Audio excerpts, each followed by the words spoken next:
ခင်ယေရှု၏နာမတော်မြတ်ဖြင့်အားလုံးပဲမင်္ဂလာပါ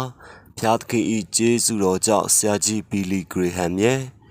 Biblical Peace သခင်ဖျား၌ငြိမ်သက်ခြင်းဆိုသောတရားဟောချက်ကိုမြန်မာဘာသာသို့ပြန်ဆိုပါမယ်ကျွန်တော်ဒီနိုင်ငံသားဖြစ်ရတာကိုဂုဏ်ယူမိတယ်ဘာဖြစ်လို့လဲဆိုတော့ဒီနှစ်မှာကျွန်တော်တို့ရဲ့ခရုစိတ်အဖွဲ့အများစုဟာပြည်ပနိုင်ငံတွေရောကမ္ဘာအနှံ့အပြားမှာဤကဲ့သို့ဧဝံဂေလိခရုစိတ်တွေကိုကျင်းပပြုလုပ်ကြတယ်။ပြီးတော့နောက်နှစ်တစ်နှစ်လုံးမှာဆိုရင်ကျွန်တော်တို့အဖွဲ့တွေအားလုံးဟာဒီနိုင်ငံအတွင်းမှာပဲရှိနေကြမှာဖြစ်တယ်။ဒီနိုင်ငံတစ်နိုင်ငံထဲမှာအနှံ့အပြားမှာခရုစိတ်ပွဲတွေကိုကျင်းပကြမယ်။ပြီးတော့နောက်နှစ်အတွင်းမှာပဲနှစ်200ပြည့်ပွဲတွေဂုဏ်ပြုကျင်းပကြမယ်။ဘာလို့လဲဆိုတော့ကျွန်တော်တို့ကျင်းပကြမဲ့နှစ်200ပြည့်ပွဲဟာကျွန်တော်တို့နိုင်ငံရဲ့ဝိညာဉ်ရေးရာခွန်အားတွေကိုပို့ပြီးကြံ့ခိုင်လာစေမယ်။ဤကဲ့သို့ကျွန်တော်ယုံကြည်ပါတယ်။ဖျားသခင်သည်လာမဲ့1986ခုနှစ်ကိုကျွန်တော်တို့နိုင်ငံရဲ့ဝိညာဉ်ရေးရာရှင်သန်သောနှစ်ဝိညာဉ်ရေးရာအသက်ရှင်သောနှစ်အဖြစ်ကောင်းကြီးပေးကူညီဖော်ဆောင်ပေးမယ်လို့ကျွန်တော်တို့ယုံကြည်နေတယ်။အဲ့ဒီနှစ်ဟာစူတောင်းရာနှစ်ဖြစ်မယ်လို့နိုင်ငံသားတစ်ယောက်အနေနဲ့ကျွန်တော်ယုံကြည်တယ်။အဲ့ဒီတစ်နှစ်အတွင်းမှာပဲဒီနိုင်ငံမှာဖြစ်မြောက်အောင်မြင်မှုတွေကိုကျွန်တော်တို့မြင်နိုင်လိမ့်မယ်။သင်တို့အားလုံးလည်းဒီပွဲမှာဝင်ရောက်ပါဝင်မယ်လို့ကျွန်တော်မျှော်လင့်ပါတယ်။ဒီညမှာတော့ကျွန်တော်ခရစ်စမတ်သတင်းစကားပါကျမ်းချက်ကိုပြန်သွားခြင်းနဲ့ရှင်လုကာနှစ်14ပါကောင်းကင်ဘဝဝယ်ဖျားသခင်သည်ဘုန်းကြီးတော်မူစေတည်းမြေကြီးပေါ်၌လည်းငြိမ်သက်ခြင်းရှိစေတည်းလူတို့အားမေတ္တာကရုဏာရှိစေတည်းဟုဖျားသခင်ကိုချီးမွမ်း၍မွတ်ဆိုကြ၏ဒီကျမ်းချက်ကိုဘာဖြစ်လို့ကျွန်တော်ရွေးတယ်လဲဆိုရင်ဒီညမှာကျွန်တော်နှုတ်ကပတ်တော်ကပေးသောငြိမ်သက်ခြင်းအကြောင်းကိုဖော်ပြခြင်းလို့ပါကျွန်တော်တို့ငြိမ်သက်ခြင်းကိုဘလို့ရယူနိုင်မလဲရှင်လုကာ7:49မှာတော့ကျွန်တော်တို့ရဲ့သခင်ယေရှုခရစ်တော်ကိုယ်တော်တိုင်ကဘလို့မိတ်တော်မူထားသလဲဆိုရင်မြေပေါ်၌မီးလောင်စေခြင်းကငါလာသည်ထိုမီးမညှိမီတိုင်အောင်ငါ၏အလိုမပြည့်စုံအဲ့ဒီနောက်ရှင်မသက်10:34မှာလဲတခြားသောအကြောင်းအရာတစ်ခုကိုပြောပြန်တယ်ထူးထူးဆန်းဆန်းအကြောင်းအရာပါပဲကိုတော်ကမြေပေါ်သို့ငြိမ်သက်ခြင်းကိုစေလွတ်အံ့သောငါလာသည်ဟုမထင်ကြနှင့်ငြိမ်သက်ခြင်းကိုစေလွတ်အံ့သောငါလာသည်မဟုတ်ဓာကိုစေလွတ်အံ့သောငါလာသည်ဆိုတော့ခရစ်စမတ်သတင်းစကားပါကြမ်းကြမ်းနှင့်ကိုတော်မိတ်တော်မူခဲ့သောစကားတွေဟာစန့်ကျင်ဘက်သဘောတက်ရောက်နေတယ်ကြားရတာရှင်းနောက်မညီသလိုပါပဲကိုပြောခဲ့တဲ့စကားကိုမမှတ်မိတော့သလိုပါပဲဓမ္မဟောင်းထဲမှာငြိမ်သက်ခြင်းအရှင်လို့ဖော်ပြထားတယ်လေဓမ္မဟောင်းရဲ့ prophet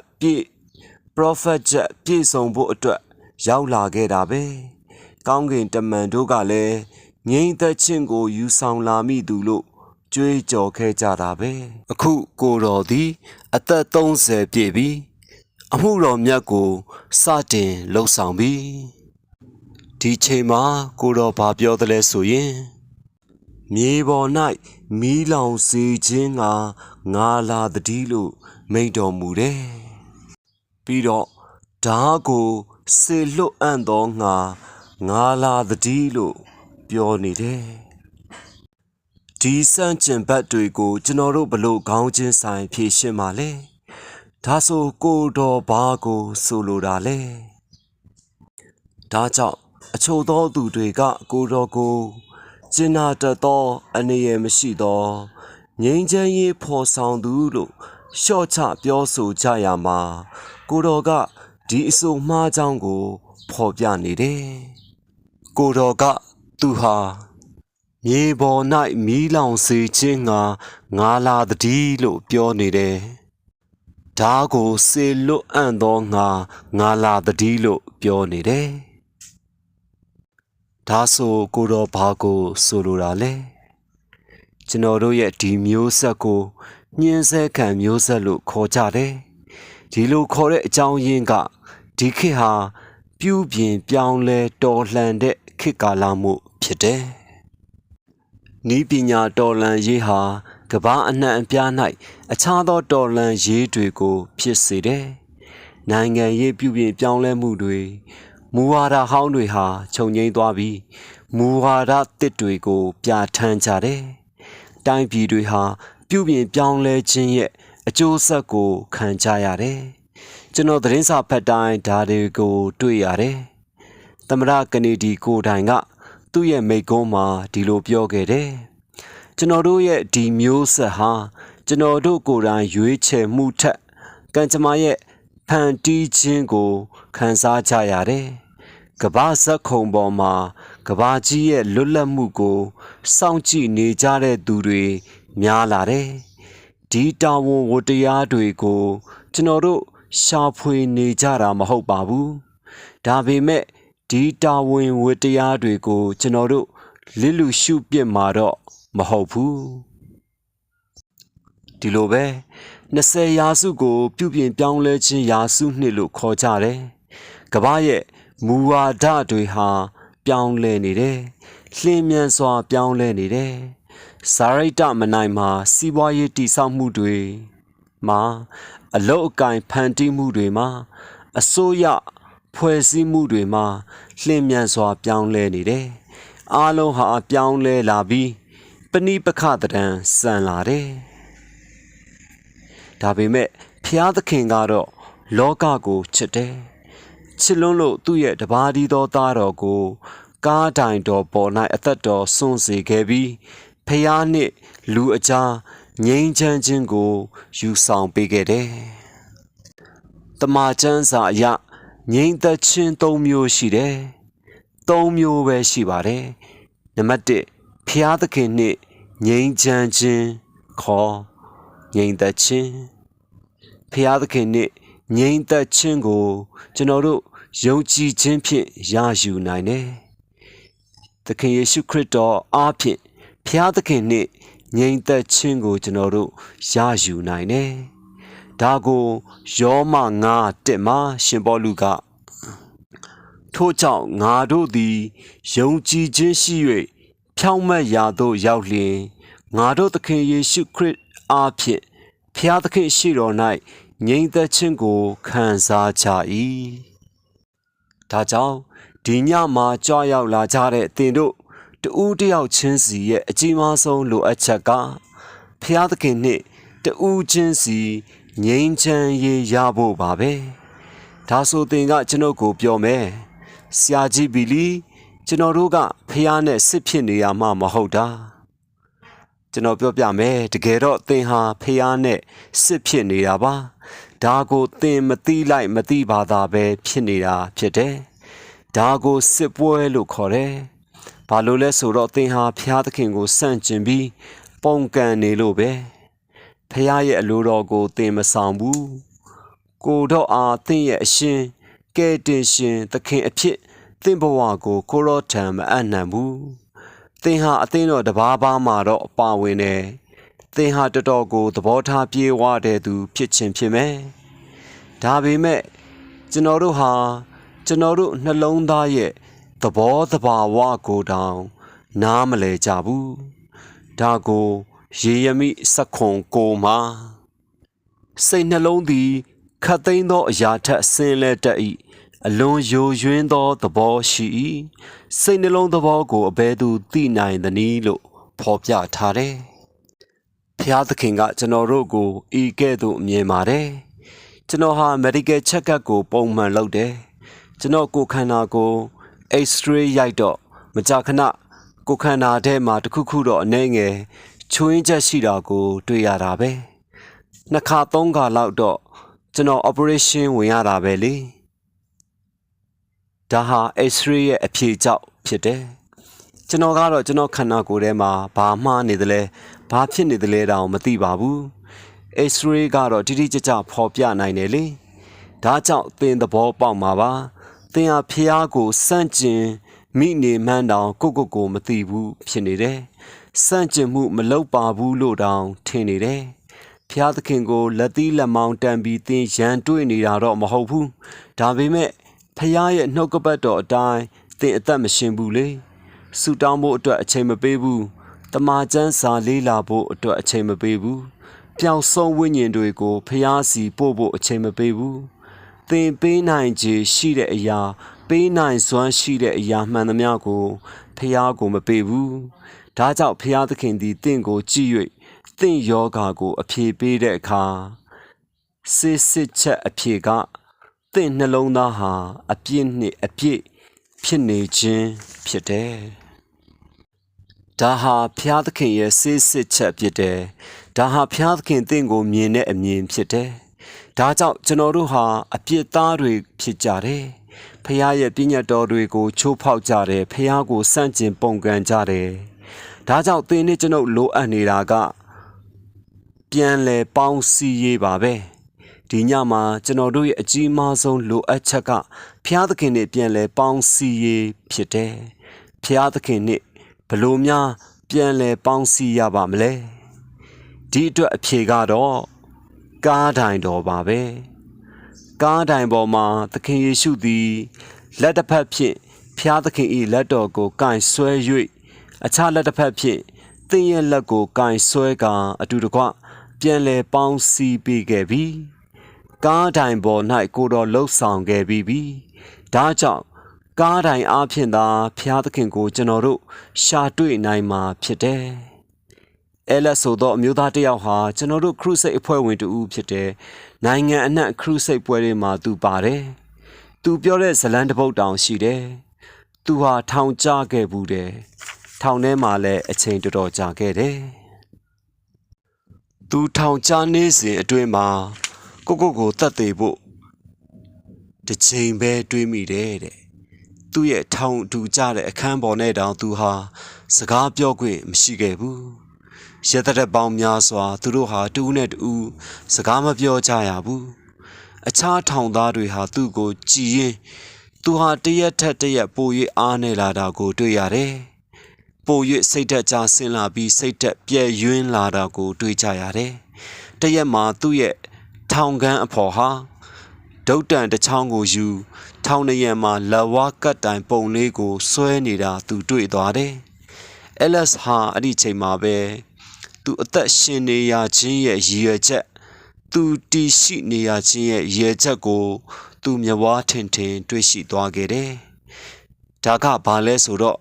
ဒီကားတိုင်ပုံကိုကြည့်ရင်သခင်ယေရှုခရစ်တော်ဟာကားတိုင်ပေါ်မှာသူ့အတွက်အသွေးတော်သွန်းလောင်းခဲ့တာပါလားဆိုတာပြက်ထင်မြင်သွားလို့ပါပဲဒီအမြင်ဟာဒီအမှန်တရားဟာသူထောင်အကျဉ်းချခံနေရစဉ်သူ့ကိုရဲရင်မှုတွေပြန်ပေးခဲ့တယ်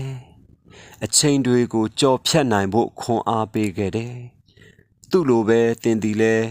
ကားတိုင်ခြေရင်းတို့ရောက်ပြီးပြီလားသင်ရဲ့ဘာသာရေးလေးကျက်မှုတွေနဲ့မဟုတ်ပဲသင်ရဲ့ဟန်ဆောင်မှုတွေအာဃာတအညှိုးတွေနဲ့မဟုတ်ပဲတကယ်ကိုနှိမ့်ချခြင်းနဲ့ရောက်ပြီးပြီလားပြီးတော့သခင်ရဲ့ကျွန်တော်ဟာကိုတော့ကိုစန့်ကျင်ပြီးအပြစ်တွေလုပ်ခဲ့ပါပြီခွင့်လွတ်ပါကျွန်ုပ်ဘဝတွေကိုဝင်လာပါကျွန်ုပ်ဘဝကိုပြောင်းလဲပေးပါကျွန်ုပ်ရဲ့နေထိုင်မှုပုံစံကိုပြောင်းလဲပေးဖို့ကျွန်တော်ဆန္ဒရှိပါတယ်ဤကဲ့သို့ပြောပြီးပြီလားတခါကအဝေးမှာနေတဲ့လူသူဦးနဲ့ကျွန်တော်စကားပြောဘူးတယ်သူဟာဖျားเจ้าပုံမှန်တက်တယ်ရှေ့ဆုံးမှာပဲထိုင်တယ်သူကတခါဝန်ခံခဲ့တယ်ကျွန်တော်ကိုအဆုံးစီရင်တော့မယ်တဲ့ကျွန်တော်အရန်စိတ်သက်ကြနေခဲ့တာဒါနဲ့ကျွန်တော်သူနဲ့အတူဆူတောင်းခဲ့တယ်ဆူတောင်းပြီးသူကနောက်ထပ်2ရက်လောက်အဆုံးစီရင်မဲ့အစီအစဉ်ကိုရွှေ့လိုက်မယ်လို့ကျွန်တော်ကိုကတိပေးခဲ့တယ်ဒါကြောင့်ဘဝရဲ့ဖိအားတွေဟာသင်အပေါ်မှာလဲ သူ့လိုပဲတက်ရောက်နေပါသလားဒီနိုင်ငံမှာတက်သိမှုနှုံးတွေမြင့်တက်နေတယ်လူတွေဟာသူတို့ကိုသူတို့ဘဝကိုအဆုံးသတ်လာကြတယ်ဒီကိစ္စဟာဖျားချောင်းတက်နေတဲ့သူတွေကြားမှာကိုဖြစ်နေကြတယ်ဒါဟာဘာသာတရားပဲရှိပြီးယေရှုခရစ်မရှိလို့ဖြစ်တယ်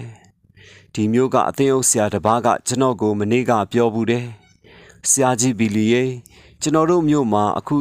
ရင်ဆိုင်နေရတဲ့အကြီးမားဆုံးပြဿနာကကျွန်တော်တို့မှာဘာသာတရားရှိတယ်ဘာသာရေးဆိုတာရှိတယ်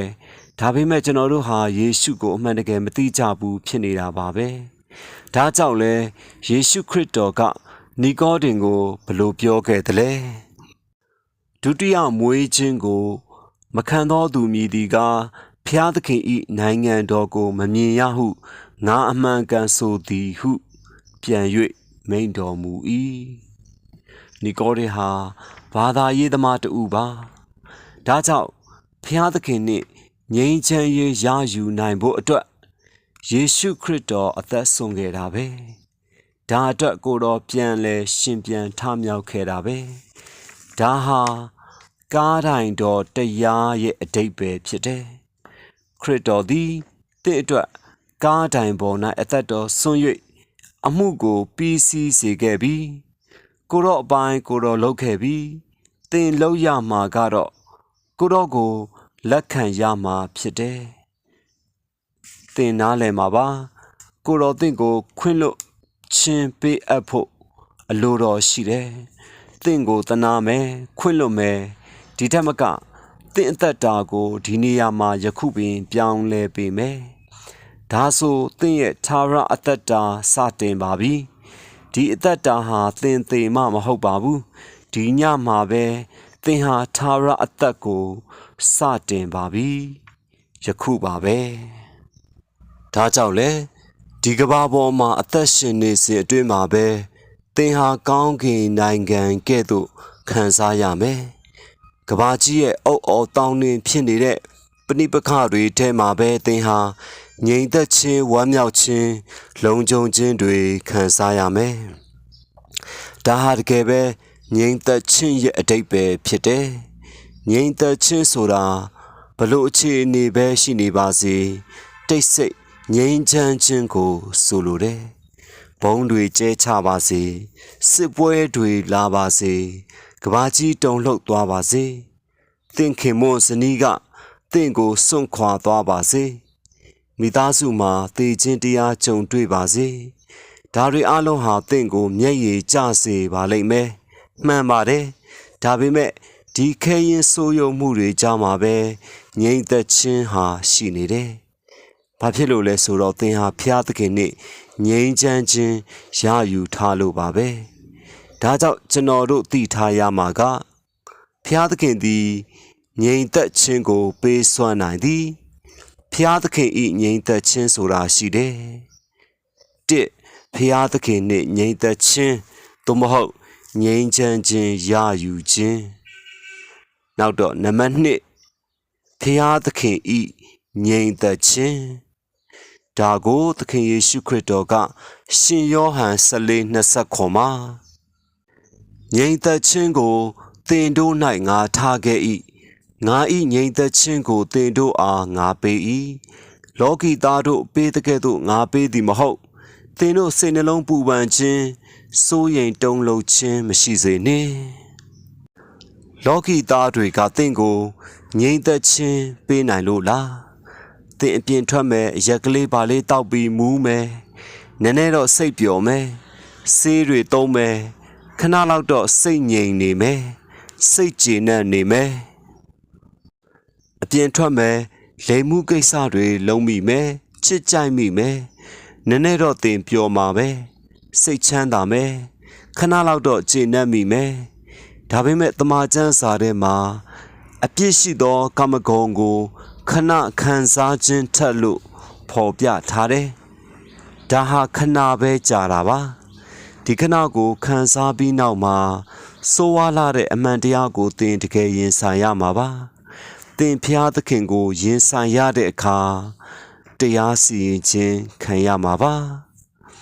ဖ ဖျားသခင်နှင့်ငြိမ်းချမ်းခြင်းမရဘူးဆိုရင်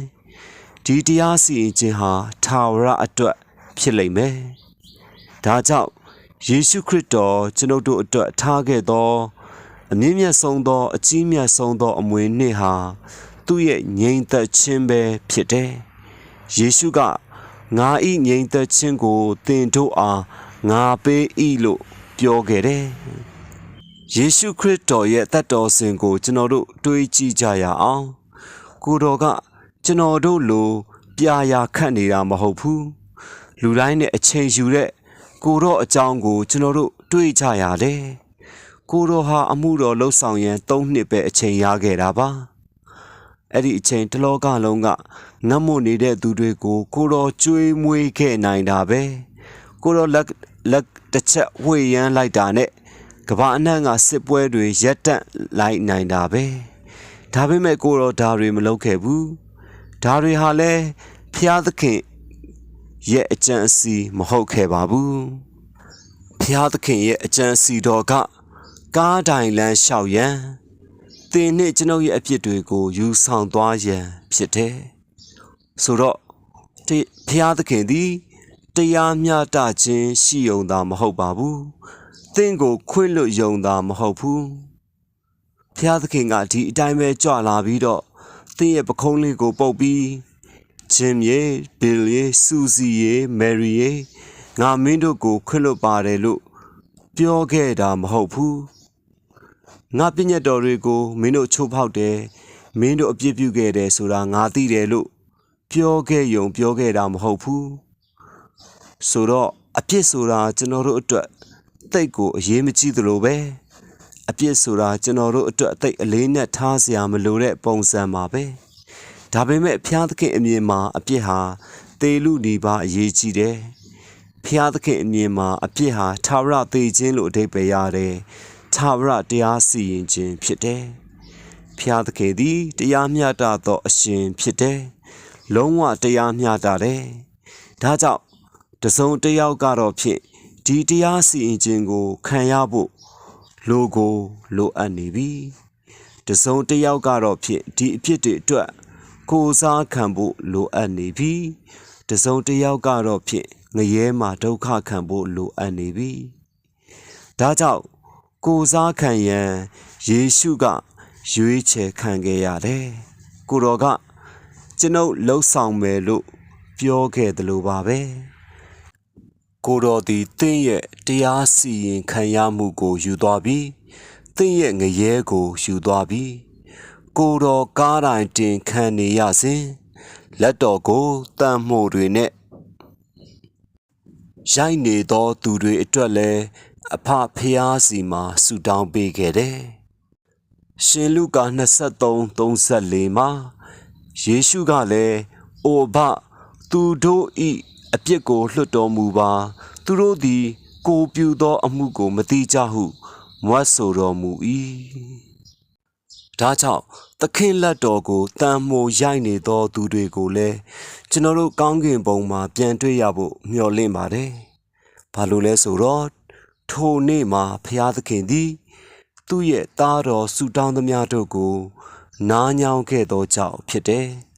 ဖျားသခင်သူတို့ကိုခွင့်လွှတ်ပေးမယ်လို့မျှော်လင့်ပါတယ်သင်တို့တွေးကြည့်ကြပါဟိုးအချိန်ကလေးကနေခုချိန်တိုင်အထိမှာသခင်ဖျားကိုသင်အံ့မူမှုအချိန်မှာသင်္ကေတတစ်ခုလေးနဲ့ဖြစ်နောက်ဆုံးထွက်သက်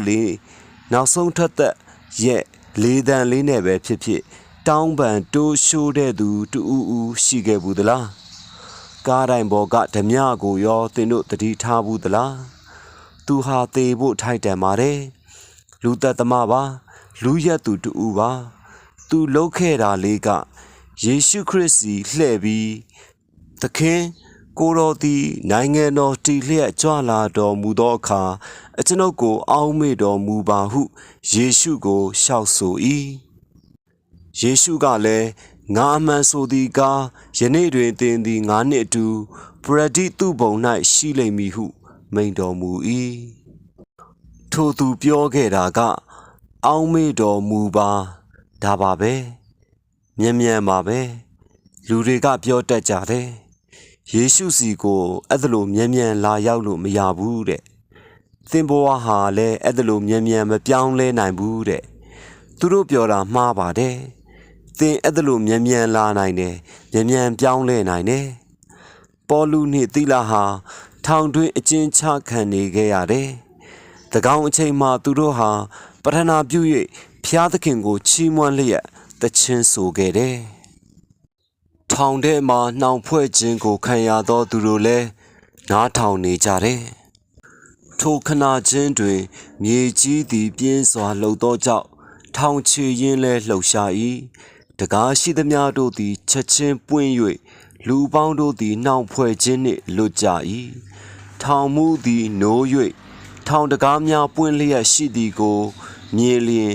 နှောင်ဖွဲ့ခြင်းကိုခံရသောသူတို့သည်ထွက်ပြေးကြပြီဟုထင်မှတ်သည်နှင့်ဓားကိုအိမ်မှဆွဲထုတ်၍ကိုအသက်ကိုတတ်မီပြုလေ၏သူဟာထောင်သားတွေကိုလှုပ်ပေးတဲ့အထင်နှင့်ယောမအာနာပိုင်တို့ဟာသူ့ကိုနောက်ရက်မှာကွပ်မျက်မယ်ဆိုတာသူသိလို့ကိုတတ်သိဖို့ကြံစီခဲ့တယ်။ထိုအချိန်မှာပေါလုကကိုအပြစ်မပြုနှင့်ငါတို့အပေါင်းသည်ရှိကြ၏ဟုကြီးသောအသံနှင့်ဟစ်၍ပြောဆို၏။ထောင်မှုသည်ညှိထွန်းသောမိကိုတောင်းပြီးမှပြေးဝင်၍ပေါလုနှင့်သီလတို့၏ခြေရင်း၌တုန်လှုပ်လျက်ပြက်ဝတ်လေ၏အဲ့ဒီအချိန်မှာထောင်မှုပြောတာကသခင်တို့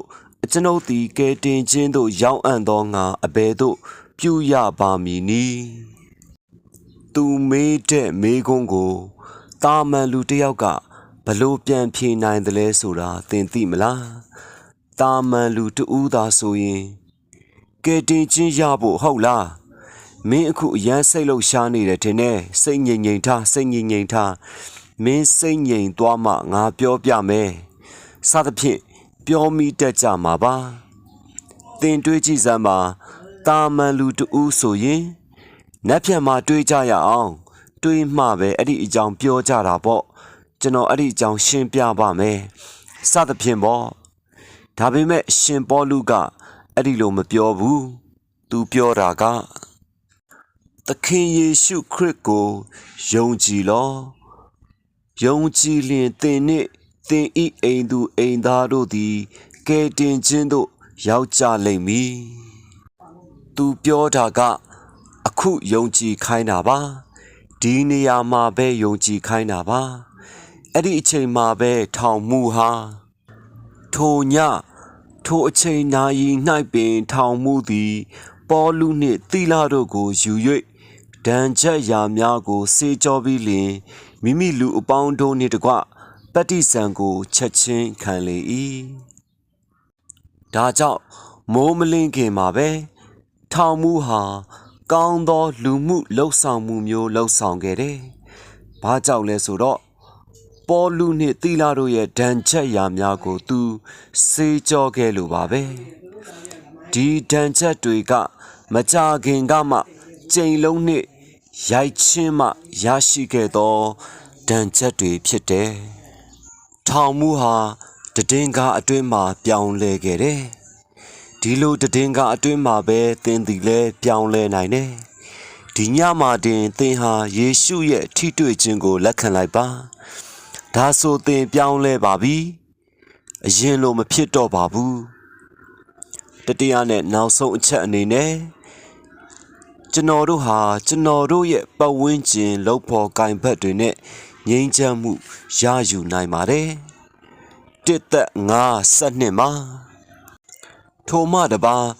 ညီကိုတို့တင်တို့တွင်အမှုတော်ကိုဆောင်ရွက်ခြင်းသခင်ဖျားခွင့်နှင့်အုပ်ဆိုးခြင်းတတိပေးခြင်းအမှုကိုပြုသောသူတို့ကိုသိမှတ်၍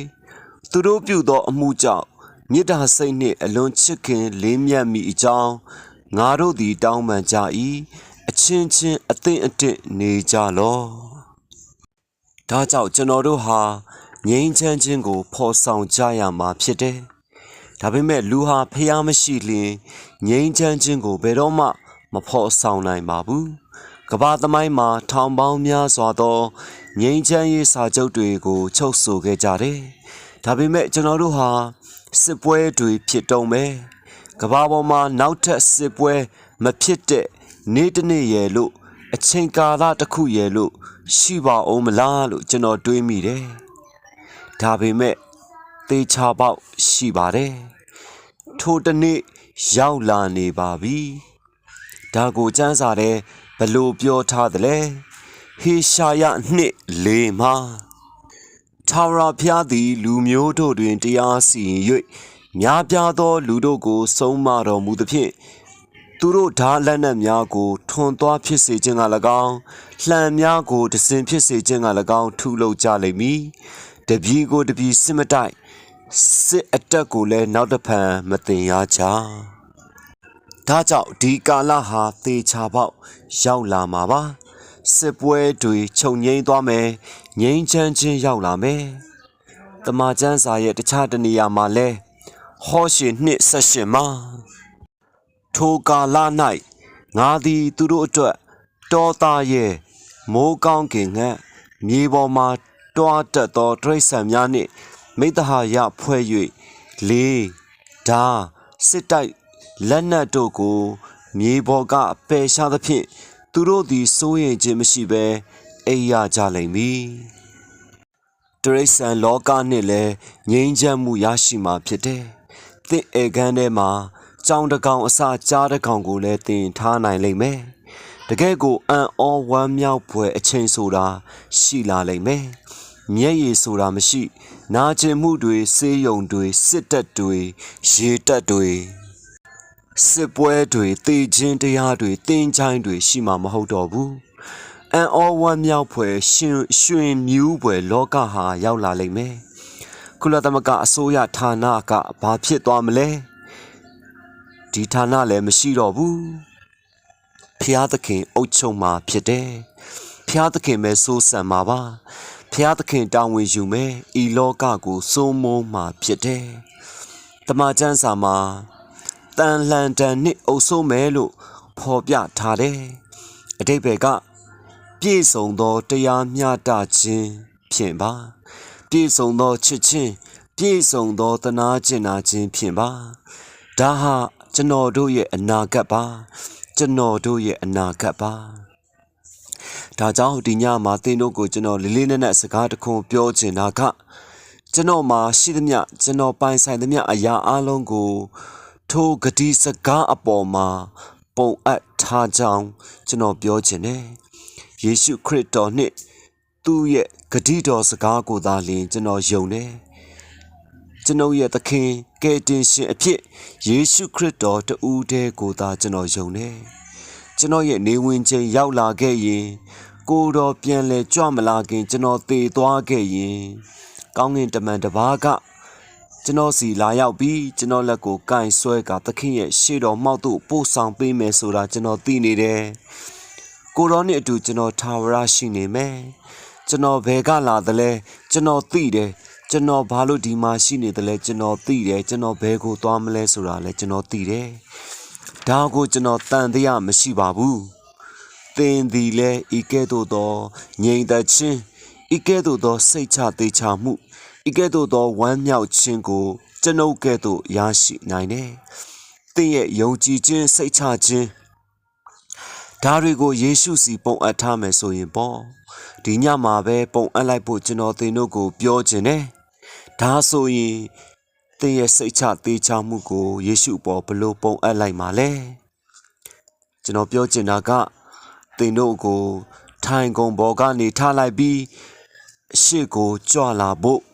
ဖိတ်ခေါ်ချင်ပါတယ်ဒီရှိကိုရောက်လို့ရှိရင်သင်ဟာယေရှုခရစ်တော်ထံသို့သင်ရဲ့ဂတိကဝတ်ကိုပြုလိုက်ပါသင်ကကျွန်တော်ကိုမေးမယ်ဆရာကြီးဘီလီဂရေဟမ်ကျွန်တော်ဘာဖြစ်လို့အရှိကိုထွက်လာရမှာလဲဘာဖြစ်လို့လဲဆိုတော့သခင်ယေရှုခရစ်ကိုယ်တော်တိုင်ကမိန့်တော်မူခဲ့တယ်အကျဉ်သူသည်လူတို့ရှိမှငါ့ကိုဝန်ခံအံ့ကောင်းကင်ဘုံ၌ရှိသောငါ၏ခမဲတော်ရှိမှထိုသူကိုငါဝန်ခံမည်အကျဉ်သူသည်လူတို့ရှိမှငါ့ကိုညှင်းပယ်အံ့ကောင်းကင်ဘုံ၌ရှိသောငါ၏ခမဲတော်ရှိမှထိုသူကိုငါညှင်းပယ်မည် ပြီးတော့ကိုတော်သည်တပည့်တော်များကိုနောက်တော်သို့လိုက်ရန်ခေါ်သည့်အခါမှာလဲလူရှိသူရှိပွပွင့်လင်းလင်းခေါ်ယူခဲ့ခြင်းဖြစ်တယ်။ဒါကြောင့်မို့ကျွန်တော်သင်တို့ကိုအရှိတို့ဖိတ်ခေါ်ရခြင်းဖြစ်တယ်။သင်ဟာယေရှုနောက်လိုက်ဖို့ရှက်နေခဲ့မယ်ဆိုရင်သူ့ရဲ့နောက်တော်လိုက်မဖြစ်ပါဘူး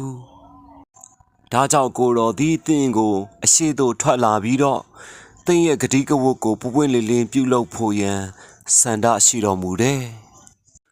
ဒါကြောင့်ကျွန်တော်သင်တို့ကိုဒီညမှာဤအခွင့်အရေးကိုပေးခြင်းနဲ့အရှိကိုထွက်လာပါလူရှိသူရှိမှာကိုတော့ကိုဝန်ခံပါသင်ဟာမြည်သူပဲဖြစ်နေပါစေ